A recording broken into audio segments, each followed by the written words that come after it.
Should Kevin Durant be considered in the GOAT convo?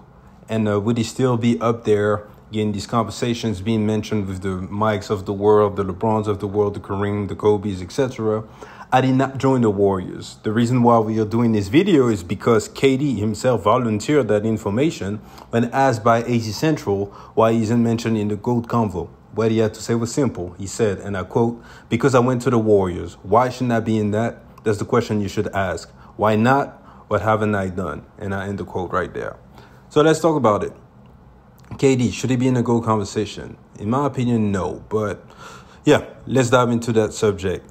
KD's resume is impressive. He's been dominant for a while. He's been a superstar.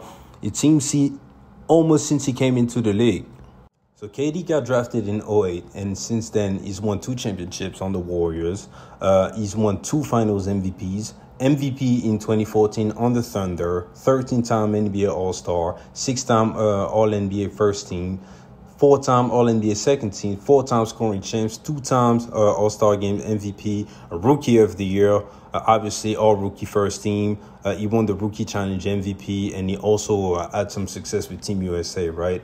And last but not least, he's 10th all-time on the scoring list, and he's the only one in the top 20 with an above 60% true shooting. So there's a great case to be made that KD is actually the most efficient scorer we've ever seen. At 7 feet tall, very mobile, and with a great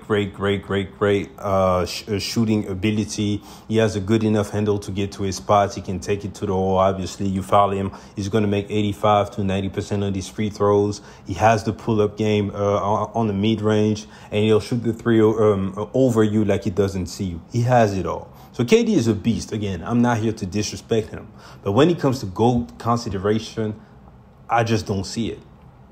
I don't see it. Plus, I feel like lately, the GOAT conversation have been way more inclusive than what it needs to be. Obviously, if we're going to discuss GOAT, then it can only be one at the top of the mountain. So having 10 names, 15 names, 20 names in the GOAT conversation just doesn't make sense. I feel like more than 5, then we're just talking. And I don't think KD should get top 5 consideration. I don't think he deserves that love. So what I'm going to do right now is I'm going to give you briefly an oversimplified list of criteria that I believe you need to have to be in the GOAT conversation.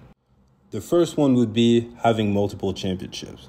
The second one, the long-term dominance. What I mean by that is, were you ever the best player in the world, and if so, for how long?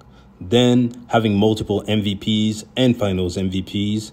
Were you ever dominant on both sides of the floor? I understand that you're not going to do that for your whole career. As players age, it becomes increasingly harder to impact the game positively on both sides of the floor. But at least for your prime years, were you ever a top offensive player and a top defensive player with leadership skills and all that? So did you have that? Total stats. And finally, the eye test. So if you look at Kevin Durant and you keep in mind all of those criteria, let's see if KD actually checked those boxes. Multiple championships. He has 2. Now we're going to discuss later what we feel about those rings, but I guess he checks that boxes. That's 1. Long-term dominance. Has he ever been the best player in the world? I feel like this is a very tricky question for KD, because I'm willing to give him that nod for 2014 when he won MVP.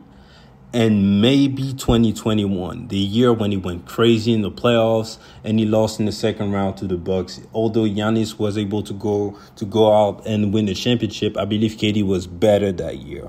So for all of his career, I'm able to come up with 2 years. I'm not giving him those years when he was on the Warriors and he beat LeBron James in the finals. I don't think he was better than LeBron. I think he was very close.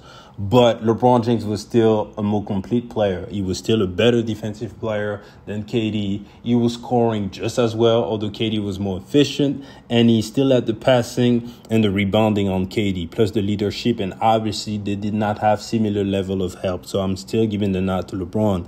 And, back before 2010, it was Kobe's world. Then LeBron took over, and then he's been fighting sometimes with Curry, sometimes with Kawhi, sometimes with Giannis and all that. I don't think KD has really been the best player in the world like that. outside of those 2 years that I already gave you. So he would not check that box, in my opinion. The MVPs, he has only one MVP.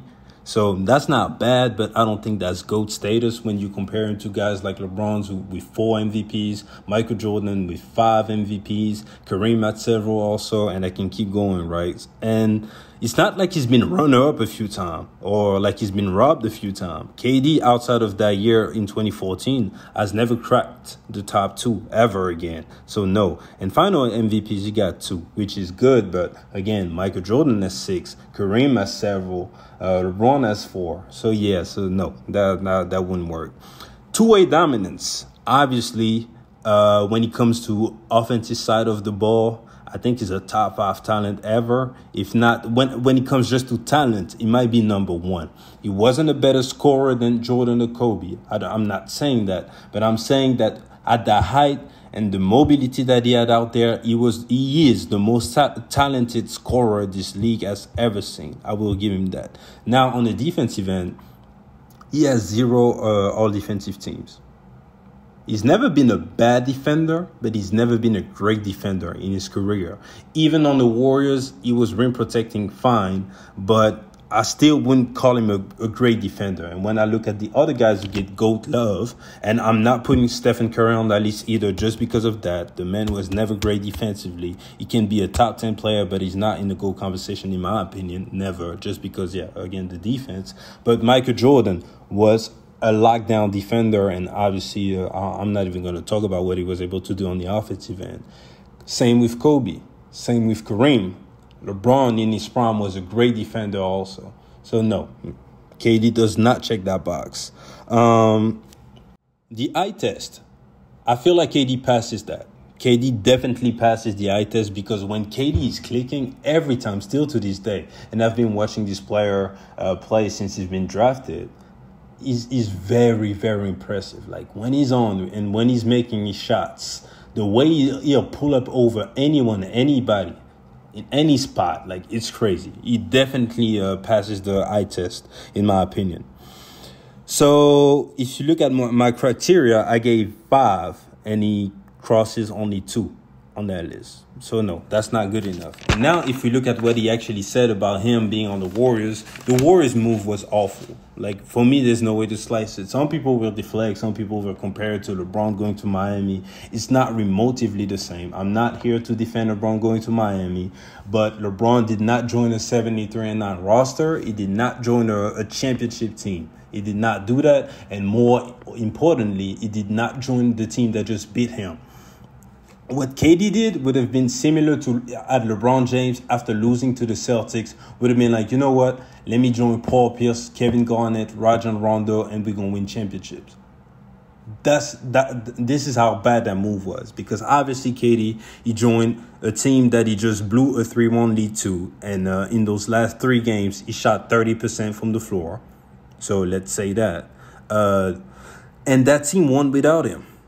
73-9. Unanimous MVP on the team, and they were a few possessions away from going back-to-back. Like, I see a lot of people saying, yeah, the Warriors, they lost and everything, so KD was the icing on the cake.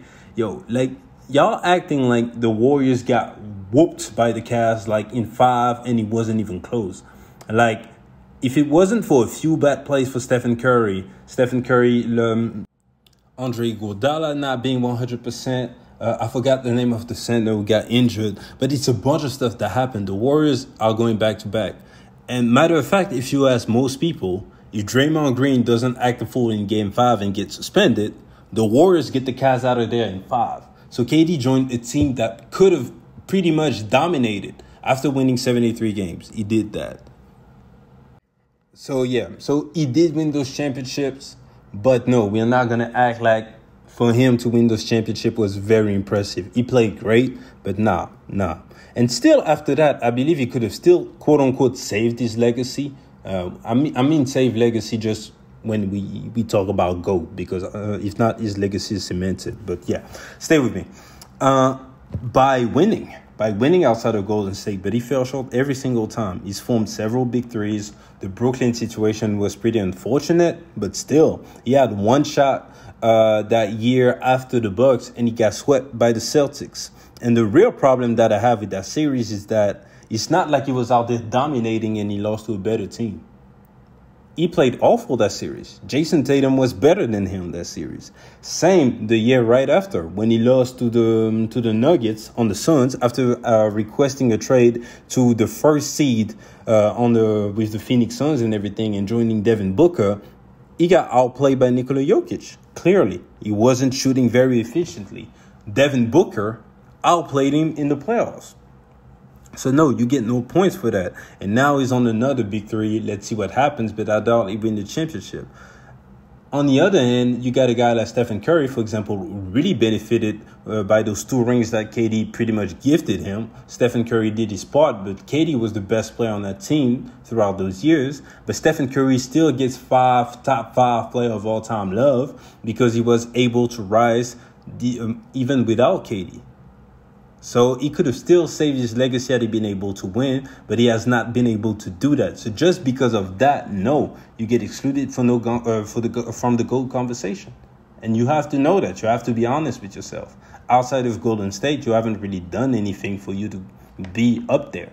So yeah, these are my thoughts. We're going to close the video right here. If you made it this far, I appreciate you. Please like the video. Please subscribe to the channel. And more importantly, get in that comment section and give me your thoughts. Do you believe that KD should be in a GOAT conversation? Do you believe that if he's not, if it's because he joined the Warriors or you have any other reasons? Get in that comment section. Let's talk about it. Appreciate you guys for checking me out. And I'll catch you guys later. Peace.